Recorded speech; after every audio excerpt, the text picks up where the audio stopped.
This is Feminist Wellness, and I'm your host, nurse practitioner, functional medicine expert, and life coach, Victoria Albina.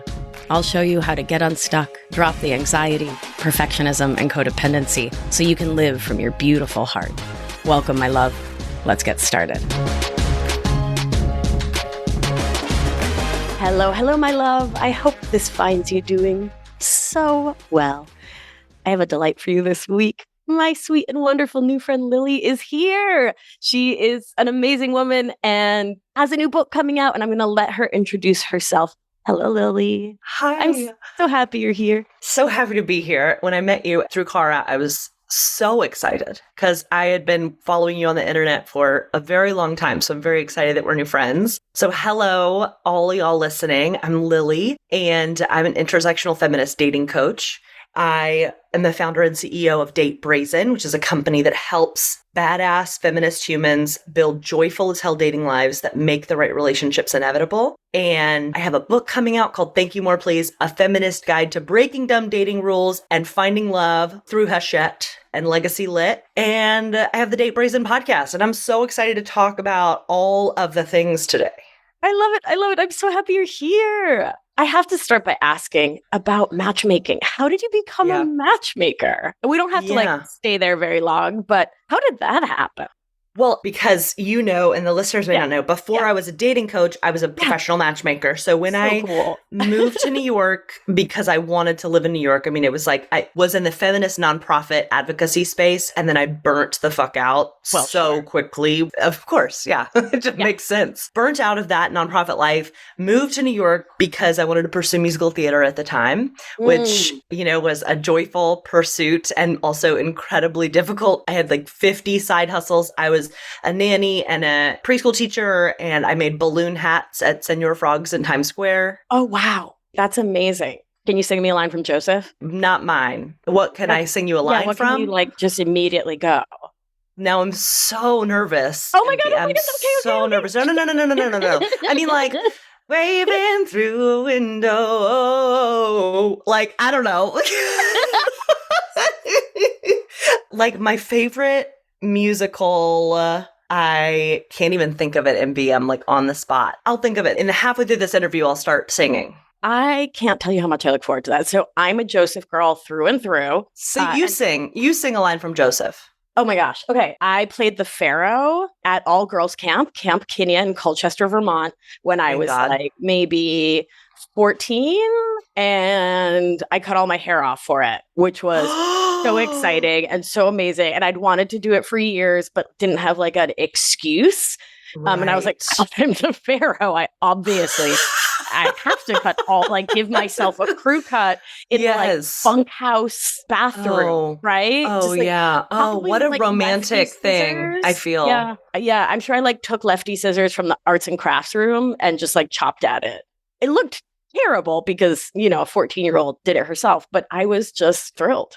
Can you sing us a little part? So I'm not actually a good singer. Lies. No, I'm not. No, what I am is a charismatic performer. Got it. Right. So musical theater wasn't always my thing, just like regular theater. I am quite the thespian. Yes. Amazing. Well, my husband is as well. He is a MFA.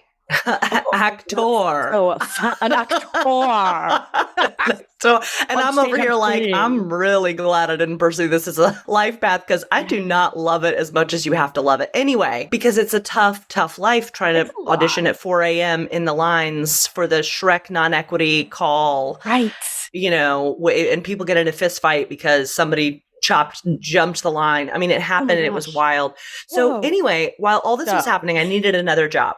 Okay. Needed more money. And a friend was like, I heard of this matchmaking company. And I was like, what? That exists? I say, I auditioned for the matchmaking company, you know, submitted an application, went through the rigorous, you know, interview process where they would put you in a Zoom room with 10 applicants and one moderator. And they would say, okay, Lily, you're the client. And MV is the matchmaker, and Lily, your date was a no-show for the date and ghosted the client. How do you talk to them on the phone? Go, you know? And I became a matchmaker because I needed money. But then when I started doing the work, I realized that dating was this place where I could help women be well.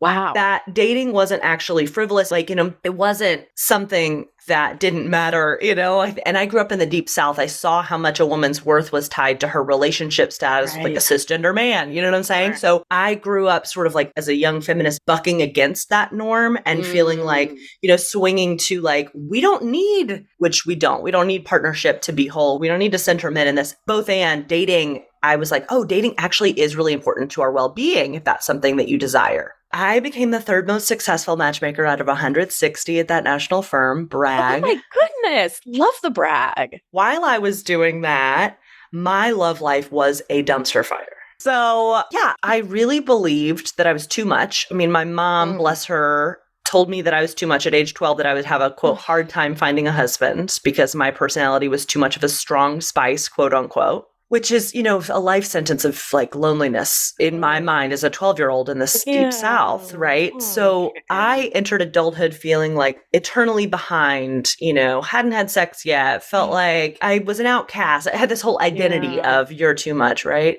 So I started dating to try to prove that story wrong. And I was trying to be like, no, I'm not too much. Let me go date. And I ended up attracting people that I just was with them because they liked me, or I was with them because I really liked them and they just deigned to be around me, Yeah. And so that ended me up in maybe the worst relationship of my life. I count friendships and romantic among relationships. Yeah. But while I was matchmaking, I was with this person who I met on Bumble who met all of my checklist items. And that person also made it very clear they were not interested in a communicative, adult, healthy relationship. He was the first person I had sex with in my mid-20s. I was behind in that way too, right? All these things, all these stories were in my head. So anyway, I was settling major in my relationship. Then in matchmaking, I was telling my clients, you deserve so much more. Let's get you out on some great dates. So when I was no longer willing to be in that disconnect, when I was no longer willing to live out of alignment because it was literally breaking me down physically, I found the courage to break it off with him through my therapist, but then I was like, how am I never going to settle again? So I looked for support and solutions. My therapist hadn't dated in 30 years. My friends just told me to swipe more and why don't you play the numbers game? Are you sure you can trust yourself? Are you sure you're being too picky? Wasn't going to work. And then matchmaking was this first date solution. And I wanted something much deeper so as to never settle again and find the right relationship. So at that point, I started coaching myself and building what I now teach in Date Brazen. And the magic that happened is I started having so much more fun in my dating life. I was joyful. I was in my fuck around energy. I was in my body more. I was leaving my number for cute waiters and I was flirting. And then I eventually met my husband, Chris, who was somebody who may not have been on my original checklist, right? So I started coaching my matchmaking clients and they started to find better dates for themselves than I or anybody else could find for them. And then I broke up with matchmaking 6-7 years ago and started Date Brazen. Oh, what a journey. So much of what you said piqued my interest, but particularly the settling. And I want to talk about that because, the focus here at Feminist Wellness is emotional outsourcing, our codependent, perfectionist, and people-pleasing survival skills that got us through our childhood and are still with us now, like baby sweaters that are way too small, but we keep trying to squeeze into them because they make us feel safe in the world. And so one of the things that comes with that, as you know, is this fear that we're deeply unlovable and unworthy, which leads us to settle, that leads us to say, oh, you like me? Okay, yeah, then you can have me. Oh, you're mean to me? It's okay. You said you like me, right? You treat me like crap. It's okay. You don't communicate with me. It's okay. Right? We just settle and make excuses. And I'm sure it'll change. They say they want to change. They say they want to get better, right? We get so rolled up in that because we fear so deeply that it can't be different. We're not worthy of it being different. And our nervous systems are doing reenactment, right? They're replaying the past in the hopes of it changing, which we know it won't until we change, right? Yeah. So what are a couple things that our listeners can do if they're like, yes, it me. I keep settling. Help. Yes. Oh my God. When you were talking, I was having so many flashback moments of inflection points that I can remember of making the choice to settle and thinking I'm asking for too much. because he can't give it to me. I must be wrong. I must be asking for There's too much. something wrong with because I didn't even expect him to change. I was like, well, I'm not doing a good enough job at being real. So I think that for me, because my parents had just divorced, in my adulthood, I didn't have healthy relationships around me romantically to look at. So I think the first step for me, if I was talking to myself 7 years ago, 8 years ago, or the first step for anybody listening, is to just acknowledge the context that you're in that has led you to believe that this is okay, right? Like acknowledge, like put on paper, okay, of course I'm settling because like in a self-compassionate voice, not in a judgy, but like loving witness energy. Like, I talk about it in my book. My patterns felt like a haunted house. The settling felt like being in a haunted house, and the pattern just kept jumping out and doing the jump scares. So I think first acknowledging, like looking back and be like, okay, here are the inflection points in my history that might have taught me as a child to perform settling in order to be safe. Like literally just dump it on paper and bring so much compassion to it. Because I think a lot of people when they're settling get into self-blamey territory of like, well, I just need to fix this, right? And I think that rigid, self-blamey, fixing energy is like a version of you that wants to be safe, right? Of course. But first putting it on paper, being like, acknowledge the context with a self-compassionate lens. Be kind to yourself about it. And then I think acknowledging the thoughts that are beliefs that you have and just like starting doing the thoughts, not facts. Right. And I think it's important to pause. This weekend, I was part of facilitating a retreat, and we were talking a lot about self-compassion, and several women came up to me pretty shyly and said, how do I do it? Yeah. I don't know how to self-compassion. And this is what I shared, and I'd love to hear what you share. So what I supported these women around doing was getting into meditation. And if you're like, yo, I can't meditation, this is going to be a little different because it's not aiming for silence. I have the ADHD. Silent jam can be challenging for my magical special brain. We're going somewhere else. So before you go, not for me, take a breath.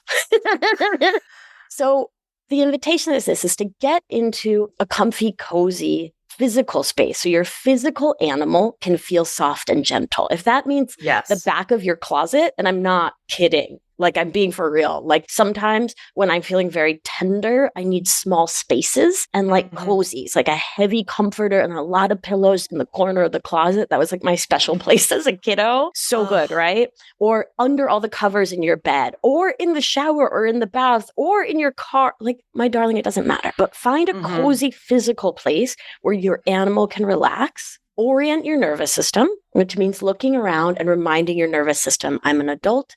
I'm in this time and place, right? Here are 5 things I can see. Here are 3 things I can smell, right? I'm not in the past. And then from your adult self, picture the smallest you can connect with. If that's newborn, if that's 2, if that's 3, if that's 12, it doesn't matter. And start remembering that the you that is you now, the thinks and the feels and the do's that you'd have now are because what that teeny tiny little mammal went through. And so for me, when I hold little tiny Maria Victoria Albina Cordero, and I just tell her she's such a perfect little pumpkin pie, it really helps bring compassion to adult me, because everything I do now is because, she had this big family, and then we immigrated, and then we had no one. And then I went from speaking Spanish to speaking English, and, like all the things, and then all the families, meow, meow, meow, meow, meow. Yeah. So that's my big trick. It's such a good trick. It's a good one. It's one. Oh, that's good. Oh, it makes me cry so nice. Oh. Oh, it cries so nice. Yeah. I felt so many feelings in my body when you shared that in such a warm, fuzzy, just comforting way. So so what a beautiful practice for people to do. I love. I'm glad. Yeah. When people ask me how to do self-compassion, it's very much like feel your feelings. It's like, well, I'm feeling them because I have them. Yeah. What do you mean? Feel your feelings? Help? Yeah. What do you mean?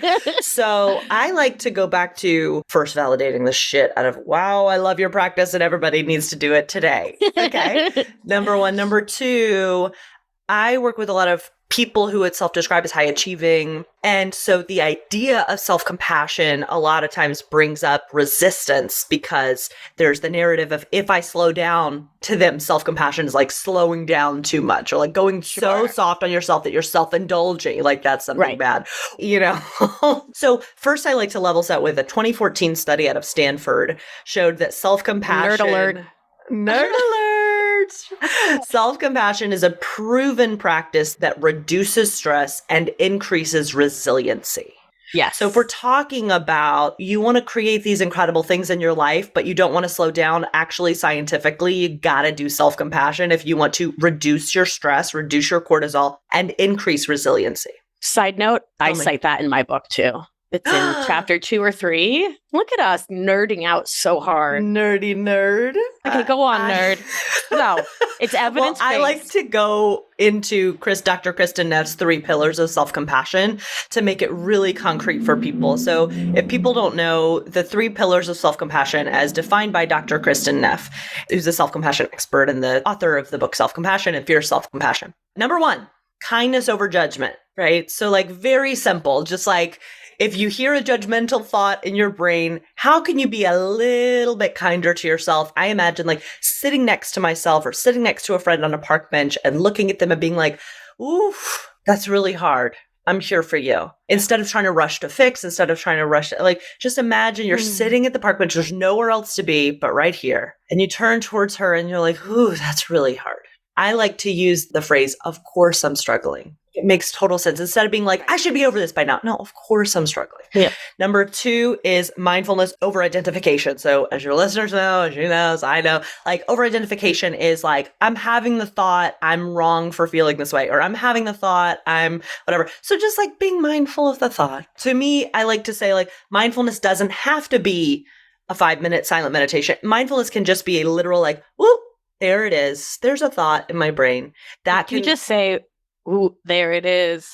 Was that a 90s moment? Yeah, you did it. You did it. But in my boop. Thank you. Thank you. So then the third and final is community over isolation. So I think that so many people, especially in dating, you know, I'm sure in the work that you do, like it's so easy to feel isolated, alone, like the only one who's struggling. So really putting yourself mentally, like imagining yourself as a part of the human experience and the human collective can be helpful. That also is a call to action to like self-compassion can look like reaching out to a friend for a conversation. Self-compassion can look like reaching out to your coach if you're in a coaching container. Self-compassion can look like bringing yourself into the human collective in any way that feels supportive. And that in and of itself can be a self-compassionate act. So those 3 things, decrease stress, increase resiliency. Boom. Well done. To the third, I would like to add this bit of nerditry. So when our nervous systems, when we're living in functional freeze, which we've talked about here 473 times, check it out if you're like, what's that? Or if you tend to be more in the dorsal state in your nervous system, which is the freeze or shutdown collapse response, it can be really challenging to reach out to actual humans because your nervous system is screaming, danger lies there. Don't do it. There are lions and tigers and bears. So it's hard to go against the nervous system. So cool. We got a solution. Nervous system resourcing. I have a podcast episode all about it, but it's when we connect with our beloveds who have passed, with artists and poets and people who matter, right, in the public eye, our friends, we visualize them. So we use the visual cortex. And of course, not everyone can use their visual cortex to visualize things and people. Some can't. That's cool. But for those of us for whom this works, it's a great thing to lean on. So you can picture, so I'll talk to Audre Lorde. I'll talk to my dead abuela, who I never met in this human plane. I will resource Frances Bacon, the best dog that ever existed. She went by Frankie. She is also not on this earthly plane. And I will talk to these people and creatures, right? When my nervous system says, back of the cave. Nope. And I haven't been there since my divorce, which praise, right? But those were dark days because I too was settled with someone who was very cruel, but I couldn't get myself out in that moment because I was so deep in the settling, right? Right. And so these resources literally saved my life day after day after day because they were a place that I could connect outside of my physical reality when connecting with like quote unquote real humans, like IRL flesh and blood humans didn't feel super accessible. right? So I just want to offer that to folks. You're using the visual cortex, the medial frontal cortex to create a new experience. This is what we do in somatic experiencing in your nervous system of connecting with a human. You don't actually have to talk to one if you don't want to. So that's great. Talk to ghosts. That's so great. It's science. That's so great. Science says talk to ghosts. Thanks, Peter Levine. Thanks, Pat Ogden. Yeah. So let's switch gears a little from talking to ghosts. I love that, though. I needed that. It's really helpful, right? So good. Very good. Super helpful. And trees and plants. Especially for folks like myself who are, struggling with perfectionism, recovering from it, like whatever. It doesn't have to be all three of those at the same time. Like it can just be one of the things. It can be a little baby bit like you're talking about. Just like just starting with one little thing. One little thing. That's enough. Can be helpful. Yeah. That's it. Just talk to one plant in your house, keep it small.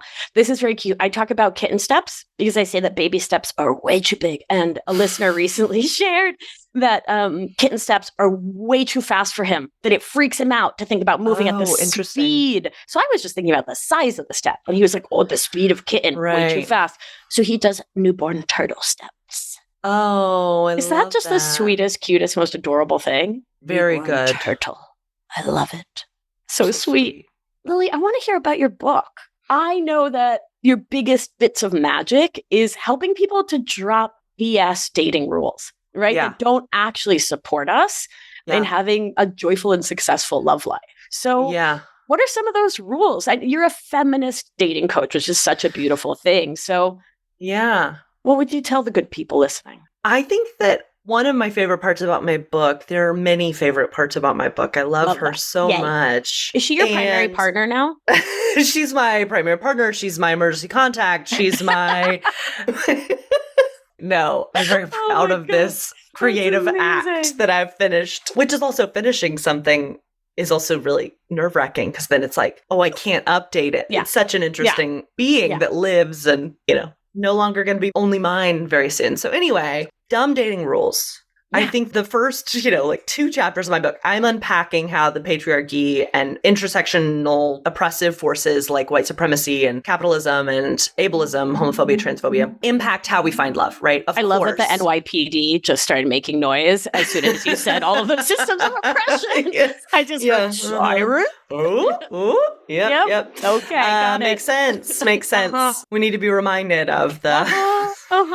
Anyway. Okay, so dumb dating rules. Dumb dating rules. I think it's important to really look at and cull your dating life of any forces that have told you what you should or shouldn't want, especially those that are influenced by patriarchal forces that are keeping you small and shrinking. For example, about preferences. I think a lot of people, when they list out what they want, are carrying with them expectations of family members, carrying with them expectations of how I should behave if you're a woman, how I should behave and what I should want as a woman in this world. And I think that really giving yourself permission to acknowledge the shoulds in what you want and really bless and release them, so that you can start to come into what do I want on my terms in my agency. And that in and of itself is a settle proofing force, right? And then another dumb dating rule that I think exists that is sneakily influenced by the fucked up patriarchy, but people don't realize it, is the numbers game myth, which is I just need to go on more dates to find what I want, or this idea of if I'm not on a dating app, I'm not trying. A lot of coupled people especially tell single friends implicitly or explicitly, if you're not on a dating app, then maybe you don't want it as bad as you say you do, a relationship. Yeah, people can be kind of really tough on their single friends, which is another impact of the patriarchy, that we treat coupled people as ahead of single people, and that coupled people somehow have an answer that single people don't have, when that couldn't be further from the truth. Anyway, stop me anytime because I could talk about this literally forever, but I'm loving it. And I think it's really helpful for people to make note of what Lily's saying. She's a boss at this, right? And so then you can take a look at, like you were saying, not just your romantic dating, but your friends, right? Yes. Apply this to the career search. Are you considering grad school, right? I feel like we can apply these, taking back your choicefulness and your agency and the story of what is okay for you to want. Yes. And we can apply it to take, right? Yeah. And I think this idea of, on TikTok, there's a cultural conversation going on that I love listening to and love contributing to about like decentering men in whoever you date, right? Like decentering men or decentering your exes, whoever they were, in whether or not you believe what you want is possible in your love life, right? Like a lot of people say, what I want is possible because these 5 people couldn't give it to me. And so recentering yourself and your desire as evidence that what you want exists is a radical act of feminism, in my opinion. Oh, that's profound. I'm letting that sink in. Yeah, it's profound. It reminds me of something my friend Danny said to me a while ago before meeting Billy. I said, I was worried I wouldn't be able to find anyone who had all these characteristics, and I listed them out. And he goes, yeah, dude, do you realize you just described yourself? And I was like, oh. And he was like, so, and this is the line that's like indelibly written on my soul, because you exist, someone as amazing as you does also. Yes. Wow. And I literally met Billy the next day. Oh, literally. My God. I just believed it and boom. Wow. Yeah, right? That's incredible. Magic. And it makes sense. You know what I'm saying? Thank you more, please. It makes sense. Yeah. Thank you more, please. The title of her book, folks. The title of my book, which is such a fun thing because it's also a challenge that I give my clients of like, if you don't believe what you want is possible, that's okay. Acknowledge the part of you that has gone through what you've gone through and is carrying that into this moment with you. Like, whatever. Okay. Acknowledge it's okay that you don't believe it right now at this very moment. Don't pressure yourself. Okay. Both and. Why don't you write on paper, like, what is the essence of what I'm looking for? What does it feel like to be in the right relationship? How is that person showing up in the world? And then go out into the world for just a week, just a baby week, and look for evidence that that thing exists or how you want to feel exists. And every time you encounter it, say, thank you more, please. I mean, it's the red car theory. It's the, Bader-Meinhof phenomenon. The more you pay attention to something, the more you'll see it. The only reason people fully, deeply believe that what they want isn't possible is that their brain is over-indexing on the data that is in confirmation bias land of like, it doesn't exist. See, here's this X, here's this relationship, here's this interaction, here's this dating moment. And I just want to challenge people to go out in the world and just do a baby thank you more, please, to what you do want, to build that evidence trough that what you want is actually in the world, like your friend did for you. Like you exist and therefore, And therefore. Yeah. It's a beautiful, beautiful thing. I love it. It really is the tiny newborn turtle step, huh? I think so. Yeah. And then it grows and the turtle grows. And you then can take a bit more big steps if you want, but also the baby turtles get moving forward too.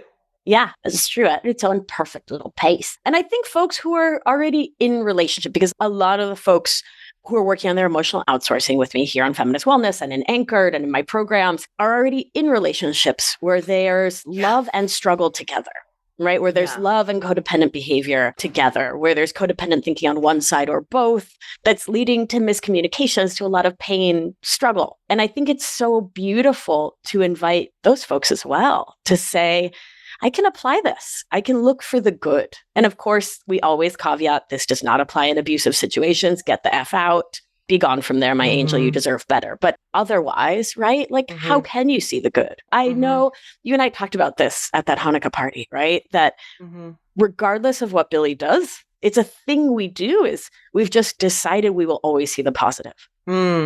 Right? And we will call each other a cute, silly goose when we F up. And start with that positive regard. It seems like it's the same red carring, right? Yeah, absolutely. Yeah. And I think it can be a fun game together as a couple of like, I think that like fun, silly goose is a great example of just like bringing more playfulness into the realm of your relationships to create safety and to also create more connection. I think joy is inherently connective. And that's why I think that for single folks, like I think building a joyful dating life is directly corollary to making the right relationship inevitable because joy is connective. Same with like my romantic relationship with my husband, Chris. It's like the more joy we can access, and we're still like having deep, meaningful conversations. We're still rumbling when we need to, both and like, I think that finding that playfulness leads me to feel more safe and connected to myself and my partner. Oh, yeah. Yeah.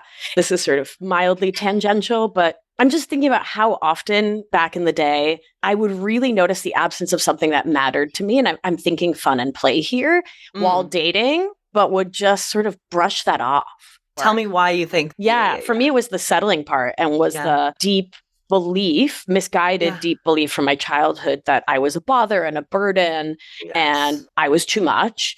And so I was lucky if anyone liked me. And so like we were talking about, 600 hours ago when we started, if somebody was like, hey, I like you, I was like, okay, you can have me. And didn't pause to check in with me. Right? Things are extremely different now. I've seen you and Billy together. It is lovely to see you two together. And the love that you two share is so beautiful. Thank you. It's so sweet. It's so sweet. It's a good time. It's a good time. Yeah. We'll do a double date soon. I would love. Are you kidding? And Chris would love. We need to talk about Billy's incredible paper that she just got published for the librarians of, I don't know. You're something huge. I love it. I started strong and then I petered off. And then you petered off. It's very cute. She's publishing a book for the American Library Association about DEI in libraries. That's been amazing. Focus of her work is inclusivity and equity in libraries. Yeah. Incredible. I was going to say about the joy part, it's not playful. That's okay. Maybe that's not necessary. I think that this denial of joy as like a birthright, like in a relationship, there gets to be play and joy, but the idea that it's not allowed or it's too much to ask, I think is inherently born of, I don't want to over-index on this, but the patriarchal idea that it's not okay for you to feel pleasure. It's not okay for you to feel ease. And I think that that's another dumb dating rule is that dating has to suck until you just happen to meet your person. And I think that suckiness that a lot of people endure in their dating life leads to big settling. Right.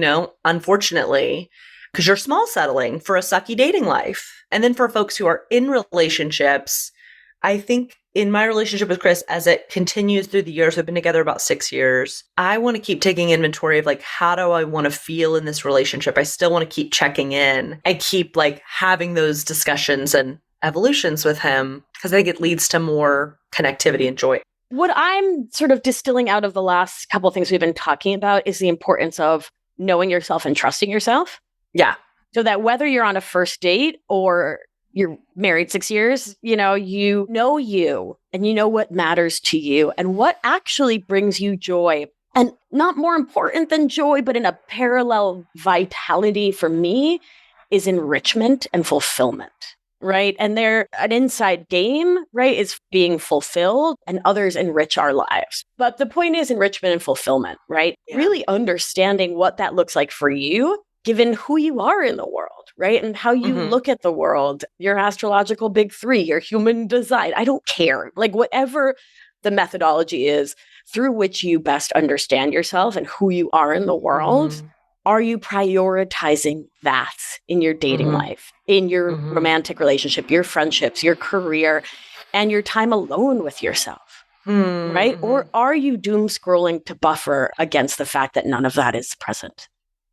And there's zero judges in there because, baby, I've been there. It served me so hard when it was the only skill set I had, right? So I'm never dissing it, but I'm saying there's other skills, right? Presence. Yeah. Like finding actual comfort in silence. I used to not have that, right? But now I do, and it feels really amazing. I love that both of our work is really about teaching humans, particularly human socialized as women, new skills for finding more fulfillment in life in all places, because we both work on relationships and it's applicable to shoe shopping and it's applicable to getting a new job or finishing your PhD or being a dog mom. There is a Chihuahua. Can you hear him snoring? It's amazing. It's the cutest little sound. And he does not like to be pet, except for first thing in the morning. And I just want to go kiss his snout. But oh my goodness. He's a really good communicator. He has clear boundaries. Ziggy Stardust. I love you and your boundaries is one of my favorite. That's all I say. Favorite isms. Yeah. Well, I think that, what I want to also just plus one on is that, I don't remember the words you said, but it sparked me in that a lot of people that I work with have the fundamental belief that what they want is not possible, or it's not possible to feel better. It's not possible to feel more fulfilled. And I just say these are all learnable skills, it's okay to normalize that. these are all learnable things. It's not like I have them perfectly. I am learning still to this day. I love the baby turtle steps. I talk about baby steps as well because we're not fixed. Right. It's not over, this is all Play-Doh. It's all Play-Doh. You and me. Yeah, we're all just Play-Doh. It's so true. And when we treat ourselves as pliable, as moldable, as plastic, we reinforce that self-compassion, right? Because it takes us out of the perfectionist paradigm that we're supposed to know it all. I know a lot of people. I'm a Leo. I'm a talker. I know a lot of people. I know very few people who I would say grew up with secure attachment, right? And so for those of us who did not, which I think is so many of us, right? These are some skills we get to learn as adults. Yes. And I love to think of it that way, right? Like French was a language I got to learn. There was nothing wrong with me because I was not born speaking French. Studies show I was not born speaking. Thank goodness. That would have been way too exhausting for my parents. It's been intense. Yeah, because I haven't shut up since. So, thank goodness. I'm glad they got like a 5-minute reprieve. Right. You don't have to do that for them. Like you would have said such insightful stuff at age 3 months. I did. I'm probably around 8. Yeah. Do you know what your first words are? We're going way off. No, I don't. Mama, maybe. I need to ask. I don't remember. You can ask. I don't know. Ask. Let me know. I don't remember what my mom told me they were. Not that I would have remembered. Sure. Right. On account of science, you couldn't have remembered. Mine were, if you know me, you won't be surprised. They were pam, which was my attempt at pan, which is bread, followed rapidly by ovo, which was my attempt at huevo, which is egg. I was asking for an egg sandwich, and that's just who I am. Wow. There are a few things I'm as interested in: psychology, mental health, and snacks. Ooh. Yeah, love and snacks. I really am distracted by the idea of an egg sandwich right now. Listen, you're welcome.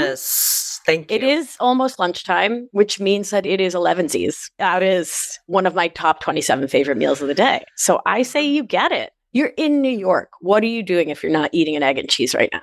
Ms. Wonderful Lily, it's been over an hour because you are so fantastic and brilliant and amazing, and I love talking to you. Same. So I'm going to come on your show. You're going to come back here. We're just going to keep talking because this is not a one and done, right? Dating, romance, relationships, the heart. It's complex. And I'm glad that we have scratched the surface and gone deeper. And there's much more deeper to go. So yes. I'm excited that you're here. Thank you. Everyone, please go buy Lily's book. It is called Thank You More Please, A Feminist Guide to Breaking Dumb Dating Rules and Finding Love. We're going to put a pre-order link on the website. So go to victoriaalbina.com, head on over to the podcast page. You'll find it right there. Bada bing, followed by bada boom. Pre-order. Pre-orders really help when my book comes out next year. You're going to hear me talking about pre-orders for months. It tells the publishing company, everybody likes this, print more. And that's a really good thing. Listen to the Date Brazen podcast. Lily, where else can the good people find you? Amazing. So if you want to work with me, you can learn about all the different ways to do that at datebrazen.com. My TikTok is also fabulous, if I do say so myself, at Date Brazen on Instagram and TikTok. And thank you so much, Emily, for having me on. Thank you for being here. This was an absolute delight. Thank you, thank you, thank you, thank you. And we'll see you soon. Bye. Oh my goodness, what a magical and amazing conversation. What a delight. I hope you enjoyed that conversation with Lily Womble as much as I did. She's a delight. I'm so excited to read her book, and I will have her back on the show sometime this fall because she has a lot of wisdom to share with us. She's a real smarty pants, just like you. Thanks for listening, my loves. If you are enjoying the show, you know what to do. Head on over to wherever you find your podcasts. Subscribe, follow, like, review, rate. Really helps the show get found by more listeners. And that's what I want, to share this free resource with as many ears as want it. Let's do what we do. Gentle hand on your heart should you feel so moved. And remember, you are safe. You are held. You are loved. And when one of us heals, we help heal the world. Be well, my beauty. I'll talk to you soon. Thank you for listening to this episode of Feminist Wellness. If you want to learn more all about somatics, what the heck that word means and why it matters for your life, head on over to victoriaalbina.com/ Somatics webinar for a free webinar all about it. Have a beautiful day, my darling, and I'll see you next week. Ciao!